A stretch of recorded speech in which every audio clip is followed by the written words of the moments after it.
Hey guys, what's up? I'm Noah, this is Analog Resurgence, and today I'm talking about Fuji's PackFilm.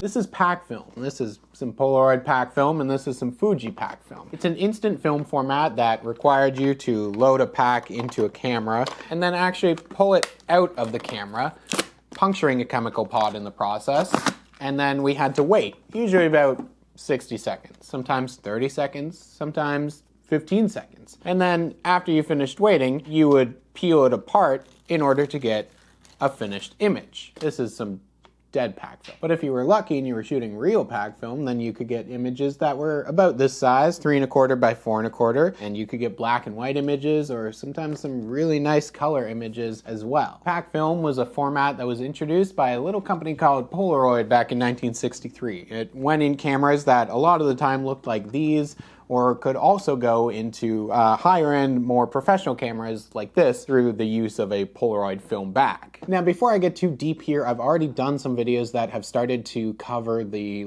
history and exactly what pack film is, as well as what Polaroid was doing in the early days before introducing pack film. So if you haven't seen those videos, then definitely go check them out, because I'm not gonna completely repeat myself. But a really important piece of information is that back in 2008, Polaroid stopped producing all of their instant film, including pack film, and they're probably not bringing it back. 2008 didn't mark the final end of pack film though, because Polaroid wasn't the only company making it. Once the curtain fell on the Polaroid era of pack film, Fujifilm began to step up their game and provide the world with this amazing format by making some of their own pack film in the form of FP-100C and FP-3000B. Now, I keep most of my really nice pack film in the bottom of my fridge in a Ghostbusters 2 plastic lunchbox, but trust me when I say that FP-3000B and FP-100C was some of the best instant film that was ever made, and it was made by Fuji. Except that getting your hands on some of this stuff today is a little difficult and expensive.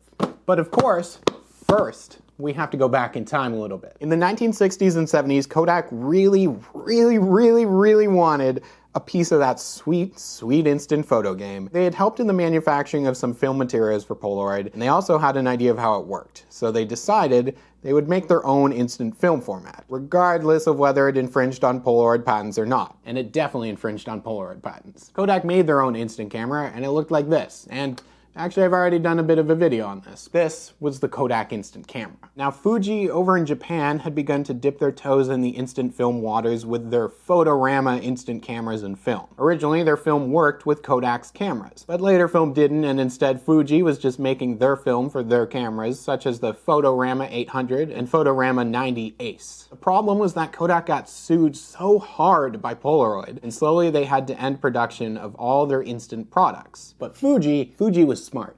Fuji said, "Hey Polaroid, let us make our instant film products, and in exchange, we'll share a little bit of information and technology with you." Polaroid liked the sound of that because they had been interested in getting into some different markets, including magnetic audio tape, which is something that Fuji already had a hand in. Polaroid and Fuji came to an understanding, and Fuji was allowed to continue making their instant film cameras and film itself, even after Kodak was forced to stop because they got sued and didn't strike a deal with Polaroid. You'd be forgiven if you've never heard of the Photorama system, because Fuji stuff was mainly available in Japan. Polaroid had a pretty good foothold on the global market. They were a household name at that point. So Fuji was cool with focusing on a smaller market. Instant film wasn't as big in Japan as it was in other areas of the world, at least not with the Fuji stuff. But Fuji did have one big use for it: passport photos. In 1984, Fuji introduced their own pack film for professional uses, like in their FP-12 and FP-14 passport cameras. The film for these systems was FP-100C and FP-3000B. It was Fuji pack film. It didn't have the Polaroid name on it,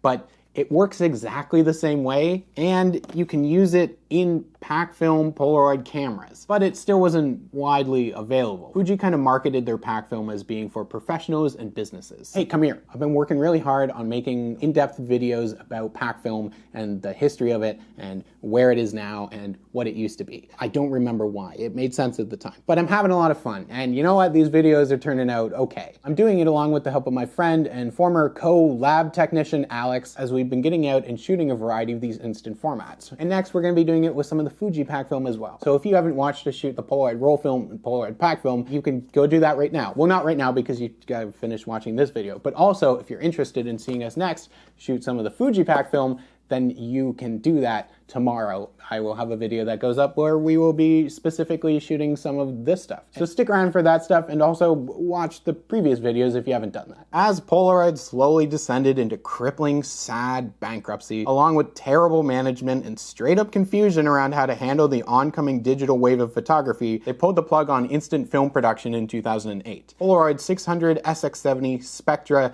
Joycam, iZone, PackFilm, all of it was ended. Factories and machines were junked, and an era of instant film came to its end. 2008 was a real downer if you were shooting instant film. But it wasn't the end of PackFilm, because in the 1990s and into the early 2000s, Fuji had started to make their stuff a little more widely available, until finally, Fuji's PackFilm was the only option left to fill the void that was left behind from Polaroid. Fuji's PackFilm doesn't have as many versions as Polaroid did. Polaroid was making PackFilm from the 60s until the early 2000s. Things like Type 107, 108, 664, 665, 667, 668, 669, 689. Polaroid made a lot of different PackFilm in their time. Fuji had a few different versions, but the two most popular ones that we're most familiar with now, because they're the ones that survived the longest, were FP-100C, which is a 100 ISO color instant peel apart PackFilm, and FP-3000B, which is a 3000 ISO black and white instant peel apart PackFilm. They also had some others like FP-100B, FP-400B, and FP-100C Silk, which gave you a matte finish image instead of the normal glossy one. They also made 4x5 PackFilm for large format cameras in the form of FP-100C 4.5 and FP-3000B 4.5. The Fuji stuff is the same in terms of assembly and functionality as the Polaroid stuff. It comes in a pack of 10 shots, the color stuff is ready in 60 seconds, the black and white though is done in 15 seconds. And you end up with a 3¼ by 4¼ print, unless of course you're shooting 4x5 PackFilm, which is a 4x5 print. They're all packed into a plastic cartridge that goes into your camera and is protected by a dark slide on top. The white tabs on the side move the negative part of the film into place on top of the paper for the print. Then you pull the main tab out through the rollers, puncturing the chemical pod and initiating the development. In the end, you're left with some really amazing looking instant prints. And Fuji's PackFilm probably gave even the best Polaroid PackFilm a run for its money, which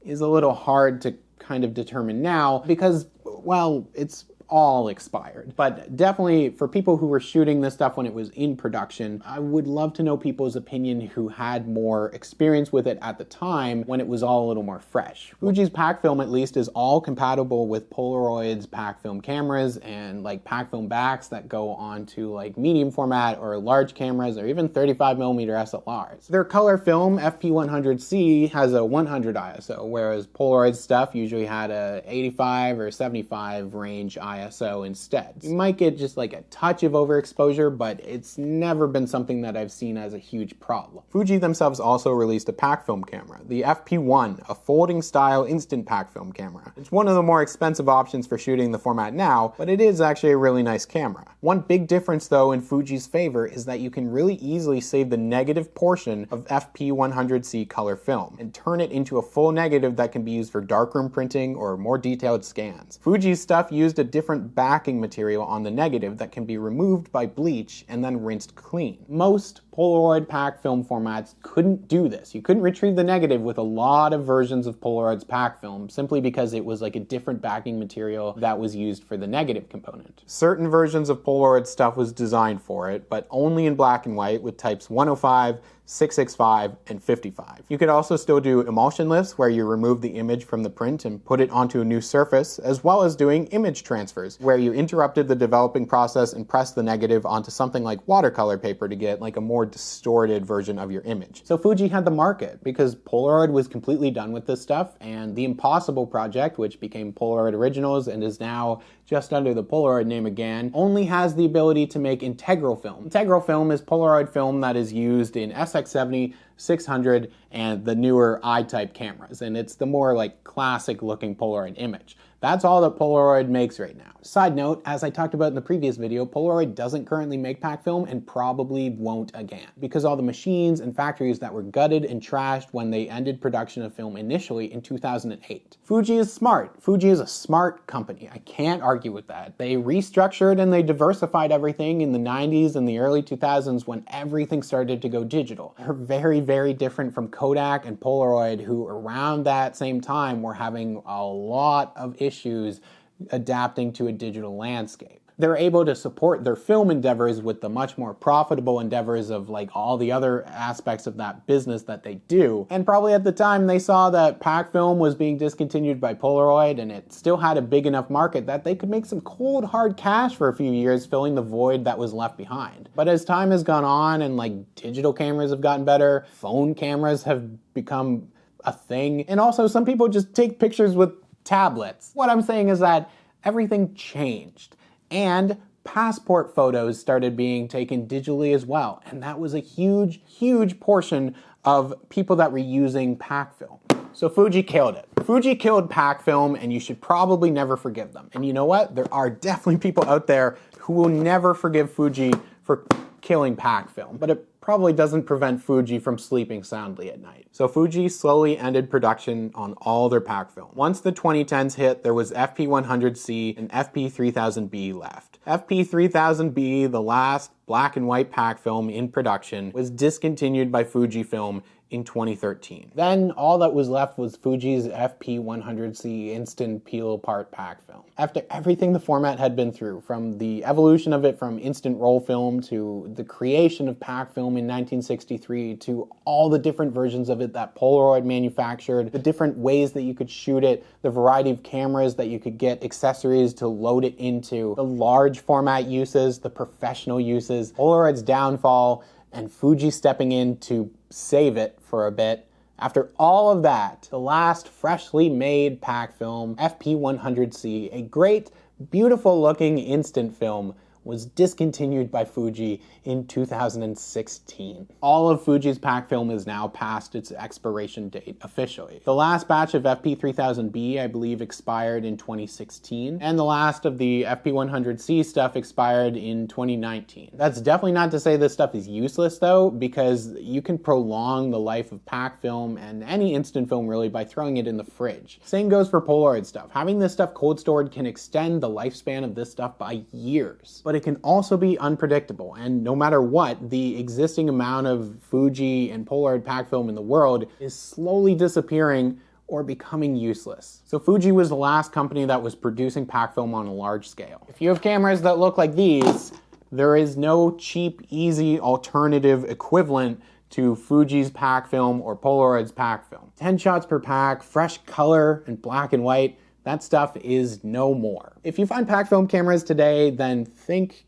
carefully about the road that you're going down, because no matter what, you're gonna be paying a premium to shoot this format in these cameras. When I worked at a camera store in 2016, I paid about $30 Canadian for a few packs of FP-100C. Today, in 2020, that same camera store has some recently expired Fuji FP-100C PackFilm for $120 Canadian. 10 shots, $120. There's a chance that for a lot of these cameras, they probably will never be used again. Unless, of course, someone saves it. So, of course, now what?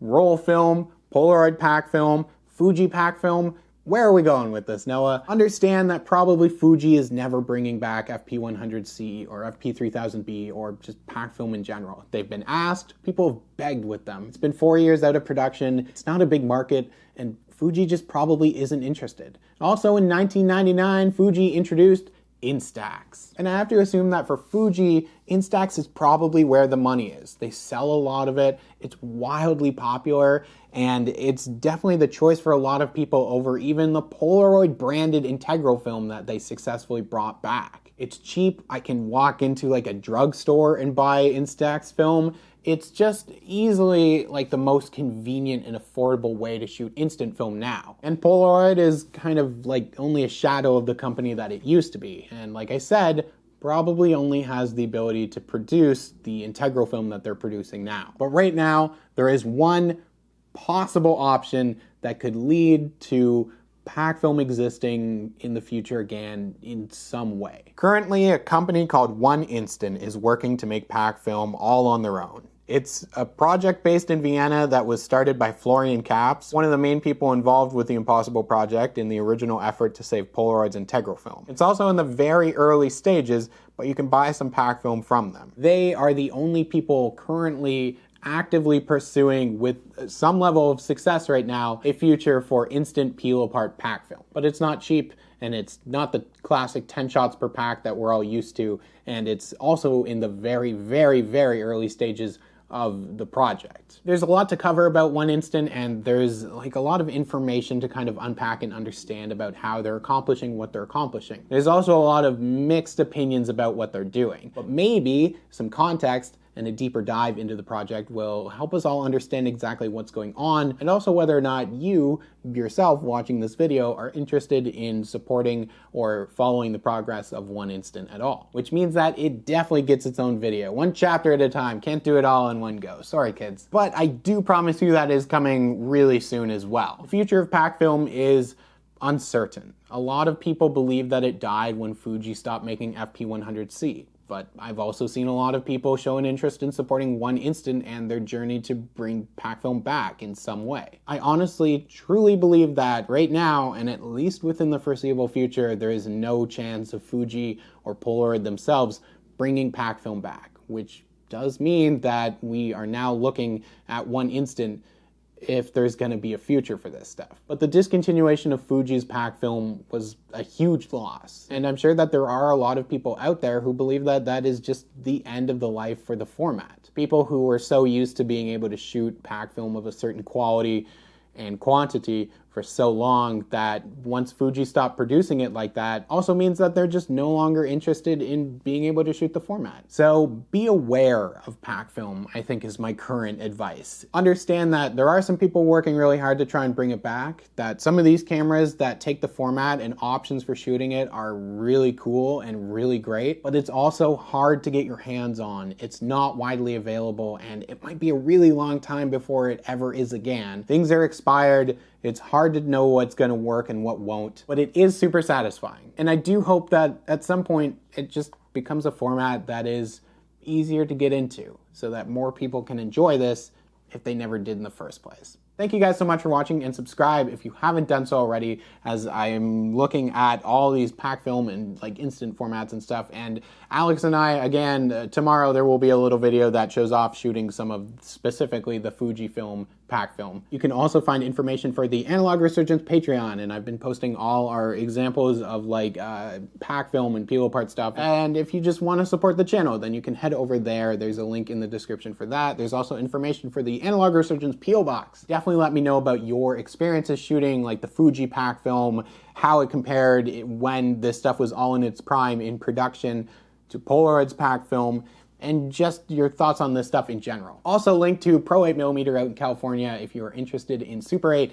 16mm for motion picture formats, for film and cameras and resources, lab, processing, scanning, stuff like that. You can head over there and check that out. And of course, I'm Noah. This has been Analog Resurgence. Check out tomorrow, and Alex and I will be shooting the pack film boys back again, doing our thing. Thank you guys so much for watching, and I'll see you guys soon.